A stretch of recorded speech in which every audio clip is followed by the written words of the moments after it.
ప్రజాభవన్లో ఏదైతే power point presentation ముఖ్యమంత్రి గారు నిన్న ఇచ్చారో దాన్ని బట్టి చూస్తే 50 ఏండ్ల కాంగ్రెస్ పాలనలో కాంగ్రెస్ పార్టీ చేసిన ద్రోహాలను కవర్ పాయింట్ ప్రజెంటేషన్ లాగా ఆ ద్రోహాలను కప్పిపుచ్చడానికి అది పీపీటీ కాదు, అది కవర్ పాయింట్ ప్రజెంటేషన్ లాగా మాకు కనబడ్డది. ఎందుకంటే ద్రోహాలకు మారుపేరు కాంగ్రెస్ పార్టీ. ఉన్న తెలంగాణను ఆంధ్రలో కలిపింది కాంగ్రెసే, నీళ్లలో తెలంగాణకు అన్యాయం చేసింది కాంగ్రెసే, వందలాది మంది యువకులను పొట్టనబెట్టుకున్నది కాంగ్రెసే. సరే, ముఖ్యమంత్రి గారు మాట్లాడిన తీరు అదంతా చూస్తూ ఉంటే రెండు విషయాలు చాలా స్పష్టంగా మనకు కనబడతాయి.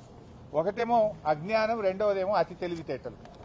ఒక రకంగా బాధతో చెప్తున్నాను, నేను ఏదో విమర్శించాలని చెప్పట్లేదు, రాజకీయాల కోసం మాట్లాడతలేదు. ఇప్పుడు నేను మాట్లాడేది కమిషన్కి సంబంధం లేదు, కమిషన్ని క్లోజ్ చేసిన. ఎందుకంటే కమిషన్ ఉన్నప్పుడు ఎక్కువ వివరాలు కమిషన్ పరిధి దాటి మాట్లాడకూడదు. What I'm talking is related to CMs PPT. So ఒకటి అజ్ఞానం, రెండు అహంకారం. అహంకారంతో కూడినటువంటి అజ్ఞానము, అహంకారంతో కూడినటువంటి అతి తెలివి. ఏంటి, మేము ఏం చెప్పినా ప్రజలు నమ్ముతారు, మేము అబద్దాలు మాట్లాడినా ముఖ్యమంత్రిగా కుర్చీలో కూర్చున్నా కదా జనాన్ని నమ్మిస్తా అని ముఖ్యమంత్రి గారు అనుకుంటున్నారు. సో రెండు విషయాలు, చాలా వివరాలు ఉన్నాయి కానీ సింపుల్గా 2-3 విషయాలు మాత్రమే చెప్తారు. ఒకటి 299, 512 ఇది శాశ్వత ఒప్పందం చేసుకున్నారని పదే పదే ఒక అబద్దాన్ని 100 సార్లు చెప్తే నిజమైద్దనే విధంగా రేవంత్ రెడ్డి గారు, ఉత్తమ్ కుమార్ రెడ్డి గారు వ్యవహరిస్తూ ఉన్నారు. బాధ కలిగేది ఏంటంటే తాత్కాలిక నీటి వినియోగానికి, నీటి పంపకానికి తేడా లేకుండా ఈ రేవంత్ రెడ్డి గారు మాట్లాడుతూ ఉన్నారు. నీటి వినియోగం అనేది కేఆర్ఎంబీ చేస్తుంది, నీటి పంపకం అనేది ట్రిబ్యునల్ చేస్తుంది.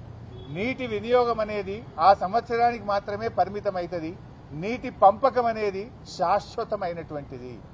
మీరేం చెప్తారు, శాశ్వతంగా 299 సంతకం పెట్టారనే ఒక అబద్దాన్ని పదే పదే ప్రచారం చేస్తున్నారు.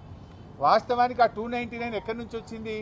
ఉమ్మడి ఆంధ్రప్రదేశ్లో నాటి కాంగ్రెస్ పాలకులు కృష్ణానది పరివాహక ప్రాంతంలో ఇదే జానారెడ్డి, ఉత్తమ్ కుమార్ రెడ్డి, కోమటిరెడ్డి వెంకటరెడ్డి లాంటి చేతగాని కాంగ్రెస్ నేతల వల్ల, వీళ్ళ పెదవులు మూసుకోవడం వల్ల ఆనాడు కేవలం 299 టీఎంసీలు మాత్రమే తెలంగాణ ప్రాజెక్టులకు కేటాయించడం జరిగింది.